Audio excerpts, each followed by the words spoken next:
As healthcare moves away from traditional fee-for-service models, providers need a strategy to stay competitive.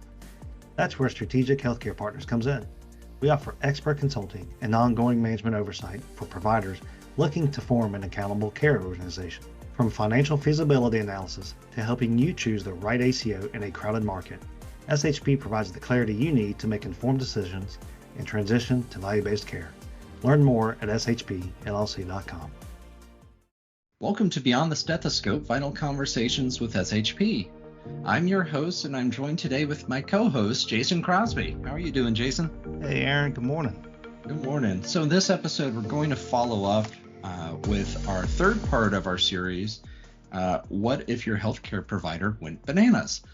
So, Jason, what do we have? Let's get into part 3 here.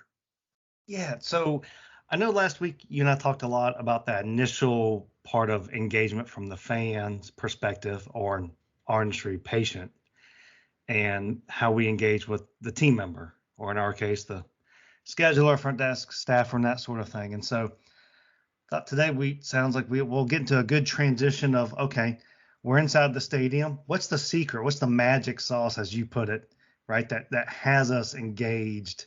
What's all that magic behind the yellow tux that gets us excited about the bananas and how that translates? And so I think we're going to go behind the scenes a little bit today. Okay, that's exciting. We'll peel back the curtain, or in this case, open the door to the locker room and take a look at what's going on behind the scenes. Fantastic. Well, let's jump into it. Okay. So, I don't know about you, Aaron, but as we just mentioned, we talked a lot about that very first encounter. You buy your ticket, or in our case, you call to schedule your appointment. And we talked all the way to the point of sitting in the lobby, or in the Bananas case, walking up to the stadium. And in one situation, you're happy before you even see the product. And in one situation, you're not. And we kind of paused there. And so I want to get your thoughts on why is that? Okay, we know when we show up to the game, we're excited when we walk through because of the positivity of certain individuals, the staff members, right? Whereas when you call to schedule your doctor's appointment, it's kind of feels like a cold, sort of dry conversation. And we talked a lot about Scott Regan last week as well. When you're sitting in the lobby, it's kind of cold and dry, and magazines are outdated and that sort of thing. So there's that sort of the other side of the equation, the why, which in our case, we keep talking about the staff. And so let's maybe touch on that first. There's the staff, and then there are the little nuances, the magazines being outdated, or the little nuances that the bananas have. What's your thoughts on how that staff part fits in this? Well, the staffing part, I think we need to not only look at how the bananas handle this, but also how Disney has, going back to if Disney ran your hospital. It really comes down to training. It comes down to rehearsals, and it comes down to practicing. In the case of the Savannah Bananas, they have a script. Every person in the organization has some sort of script that they're working from. Same thing with Disney. They have what they call scripts. Those are the processes that you go through as an organizational employee. And sure, it's the mundane things. Where are the supplies kept for, cleaning surfaces, or where's the spare brooms for when your broom breaks? There's that sort of thing. But interacting with the customer, interacting with the patient comes down to a lot of training, a lot of practicing, and positive feedback by leadership specifically, but empowering the staff to encourage one another and be upbeat. And I think in part 4, we're going to get into a little bit more about what that leadership role looks like. So we're going to stay focused on the staff end. So yeah, I think it really comes down to having a good script and training your staff on that, and being very positive in how that's reinforced. You bring up a good point. It feels like maybe in our industry, we kind of just throw the staff to the wolves right off the bat. And it's even in an ongoing basis, it's kind of harder to take their staff member suggestions and take it to the front lines. And I think one thing that the Bananas have done great, like you mentioned, every day, I want to say it's like at 2:00 for a 7:00 game, they're out there rehearsing, not practicing. They're rehearsing, which I think is really cool. When you're talking about a baseball team, they're rehearsing the parts of the script. And Another thing you mentioned, I think, is a great point about empowering staff. Is you've always heard how they take an idea by a staff member. It doesn't have to be a baseball player. It can be one of the folks, food prep folks. They have an idea, they try it out, and they always try out new things every game. And if it fails, what I love Jesse Cole's approach is it's a learning aspect, right? But you're exactly right. I love the fact that we say the word rehearse versus practice. It even feels a little bit more positive, doesn't it? Yeah, absolutely. And again, it goes back to, I know Jesse, the Bananas, they perform every game. They're out there, they're doing dancing, they're doing routines, and it feels spontaneous. But the reality is it's scripted. It is part of, yeah, sure, the actual gameplay isn't scripted, but these act breaks are, and they know, oh, we're doing this routine and we're doing something special here. It feels very spontaneous because it's so well rehearsed. They got it down. And that again, that goes back to the gentleman taking your ticket wearing the banana suit at the beginning. He's been given a small script. He's been told what he needs to do. He's been given creative freedom to do it as well. So it's everything from the players on the field performing to the guy in the banana suit, all the way down to the custodian sweeping up the popcorn at the end of the game. They've all been trained. They've all been scripted. They've all been encouraged to take their role and do something more with it. Mm-hmm. It's a good point. That I was reminded of Scott Regan's first episode again. My wife and I went to a game just last week, and if you recall, one of Scott's recommendations from his case studies was speaking to a physician practice administrator and said, go sit in your lobby and just kind of sit and watch and that sort of thing, right? As we walked up to the stadium, after we saw a couple of players, the first person we saw was actually Jesse Cole. Outside of us, we hadn't even presented our tickets yet. And there's the owner of the team, right? The administrator. And we take a selfie with Jesse Cole, right? We also look, and one of the other more dominant figures is, as this episode is kind of titled, we saw Maceo, the dancing first base coach, which actually now is at third base a lot, but that's a whole other thing. We see these folks outside before we even get into the lobby, or in this case, the facility. Another thing that caught me, Aaron, talk to your point about engaging the staff. As we walked up to present our driver's license to show that we're over 21 for certain beverages, the person that took my ID, I looked at his name badge, and he was it was the finance director, and he's dressed up. He's got cowboy boots, cowboy hat, and he's making jokes. And I'm thinking, this is a finance guy out here taking my ID at 7:00 at night. And it just hit me like, wow, he truly, everybody as part of the organization, the finance guy, the guy that does QuickBooks, is out there taking my ID. But he was out there. They're not sitting in an office somewhere secluded and not knowing really what's going on. Why am I doing these journal entries kind of thing? Like, what's behind it? And I saw that same guy walking throughout the stadium the entire game. And you could just tell he's just sort of observing, taking it in. And he's having a good time, actually. I'm thinking, how unique, sort of to your point of embracing the staff members and their input. Because I'm sure one of the first things he did, Jesse, that is asked him, what did you think? Right? You engage, you're a new finance director. And I just found that so sort of profound, back to Scott Regan's point of have your leadership get out there, even if it's out of their wheelhouse, to see what it's like from the consumer's perspective or the fan's perspective. And I'm sure they get a lot of input from that type of culture and mindset.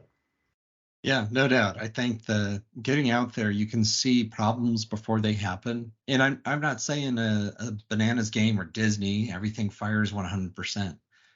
Shoot, I think they'd be lucky to bat 500.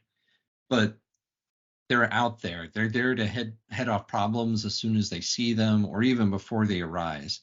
I'm not a stranger to there being problems at Disney. I've been on a broken down ride before.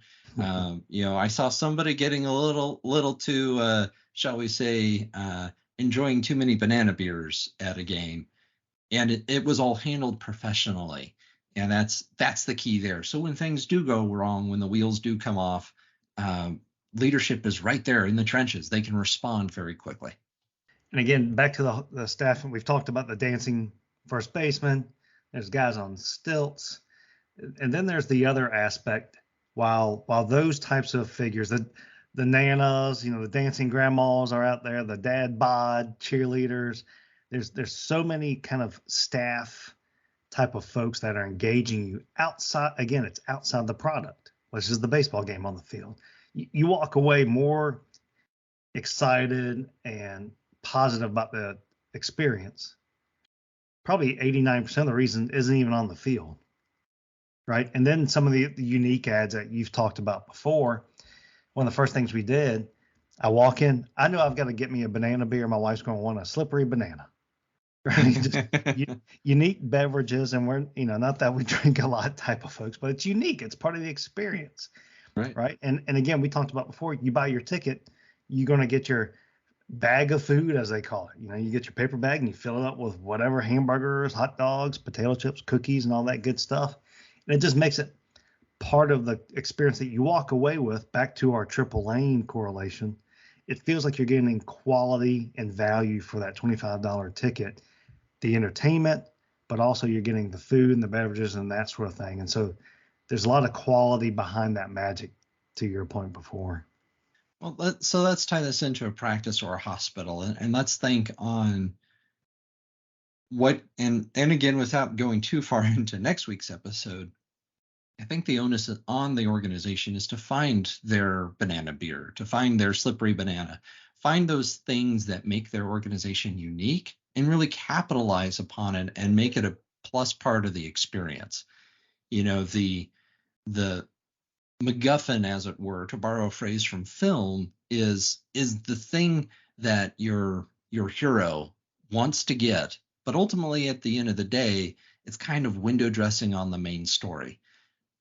With the banana beer, with the slippery banana, with even the breakdancing umpire, those are different things. Those are different MacGuffins. At the end of the day, you're there for a baseball game, right? That's what you're there for.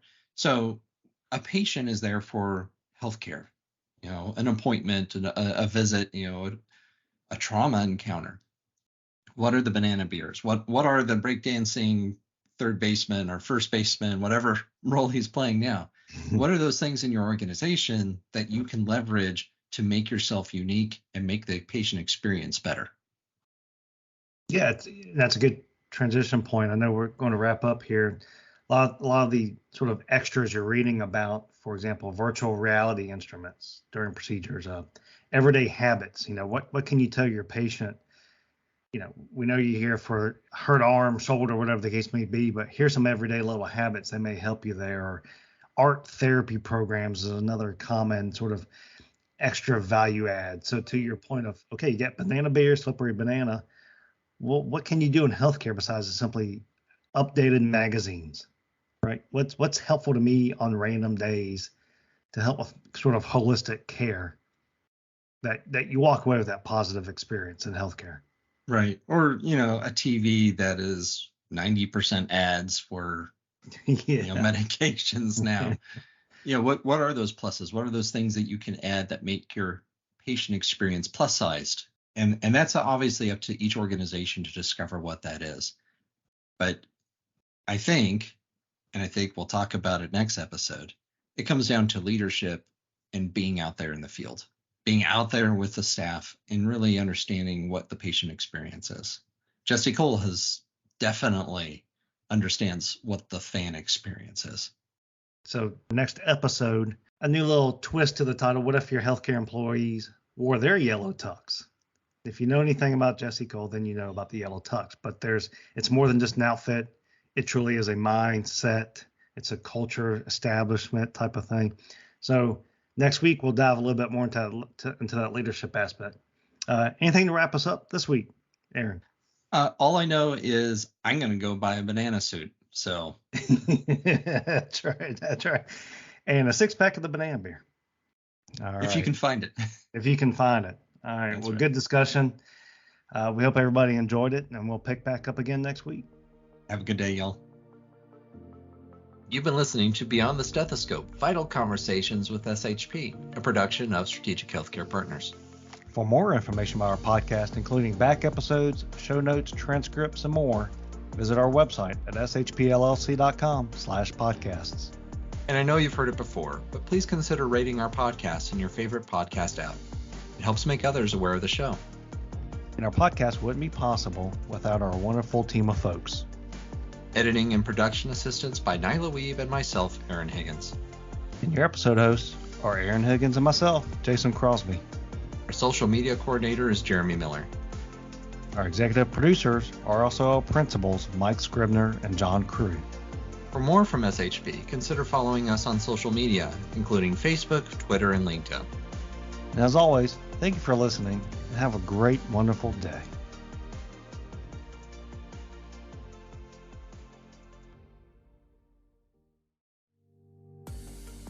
You already know that understanding your data is key to improving patient outcomes and financial performance. But how? At Strategic Healthcare Partners, our analytics services help turn your EMR and other data sources into actionable insights. From identifying areas for improvement to guiding you through implementing changes, SHP supports you every step of the way. Our performance analytics service dives even deeper, providing custom reports that help you stay ahead in the transition to value-based care. Unlock your data's full potential with SHP. Learn more at shpllc.com.